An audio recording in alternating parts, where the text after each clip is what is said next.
এই কাজগুলো যদি আপনি প্রতিদিন নিয়ম মেনে করেন, আপনার সংসার সবসময় থাকবে পরিপাটি।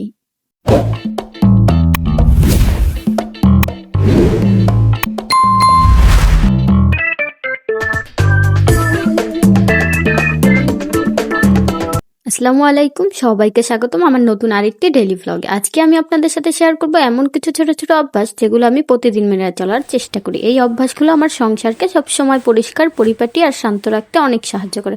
অনেকেই ভাবেন সুন্দর সংসার মানেই সারাদিন শুধু কাজ করা, কিন্তু আসলে বিষয়টা তা নয়। বরং প্রতিদিন অল্প অল্প করে কাজ করলে কোনো কাজই পাহাড়ের মতন মনে হয় না। চলুন আমার আজকের দিনটা শুরু করি।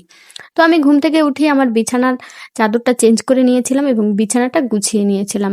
মাত্র 2 মিনিট সময় লাগে, কিন্তু পুরো রুমটাই অনেক সুন্দর দেখায়। তারপর চুলায় কিছুটা গরম পানি দিয়েছিলাম চাদরগুলো ভেজানোর জন্য। চাদর এবং কভারগুলো ভিজিয়ে রাখলে এটার ময়লাগুলো সুন্দর ক্লিন হবে ভালো। তো এই জন্য আমি ভিজিয়ে রাখলাম এবং বিশ্বাস করেন সকালে ঘর গোছানো থাকলে সারাদিন কাজ করার মনটাই অন্যরকম থাকে।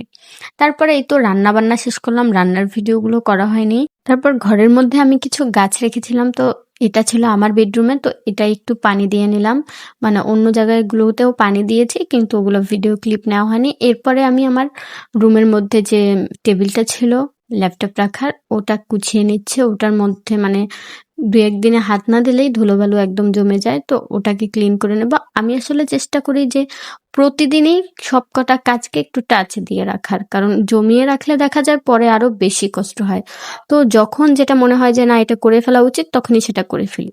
কোনো কাজ জমিয়ে রেখে পাহাড় সমান আমি করি না, কারণ তাতে দেখা যায় কাজগুলো আরো দ্বিগুণ মনে হয় আর তখন করতে আরো আলসেমি লাগে। আমার মনে হয় কোনো গৃহিণীর পক্ষে প্রতিদিন তার ঘরটা ডিপ ক্লিন করা সম্ভব নয়, তাই আমি শুধু 10 থেকে 15 মিনিট সময় নিয়ে যেটুকু অগোছালো থাকে সেটুকুই গুছিয়ে ফেলি।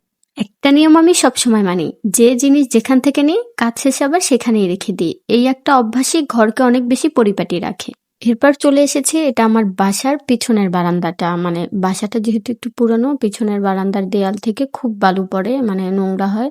তো ওটাকে ক্লিন করলাম, মানে ঝাড়ু দিলাম। এর আগে একদিন ডিপ ক্লিন করেছিলাম, সে ভিডিওটা আপনাদের সাথে শেয়ার করেছি। আর আমার ভিডিওটা এই পর্যন্ত যে বা যারাই দেখেছেন প্লিজ একটু লাইক কমেন্ট করবেন আর আমার চ্যানেলটা সাবস্ক্রাইব করে আমার পাশে থাকবেন।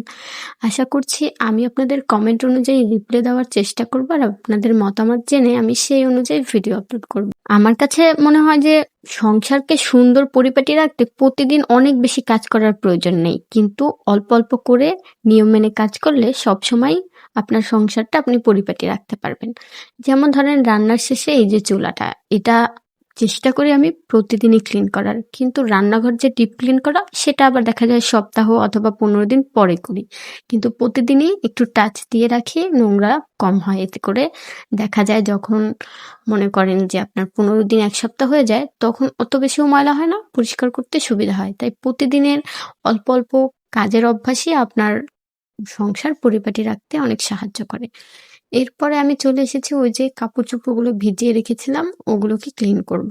আমি অন্তত সপ্তাহে 3 বার বিছানার চাদর চেঞ্জ করার চেষ্টা করি। তারপর দেখা যায় অনেক সময় 2 বার হয়। আর বাসার ওয়াশরুমটা আমি প্রতিদিনই পানি দিয়ে একটু ধুয়ে দেওয়ার চেষ্টা করি এবং সপ্তাহে 1 দিন ভালো করে ডিপ ক্লিন করি। আমার কাছে মনে হয় পরিষ্কার ঘর শুধু অতিথিদের জন্য নয়, নিজের মানসিক শান্তির জন্য প্রয়োজন।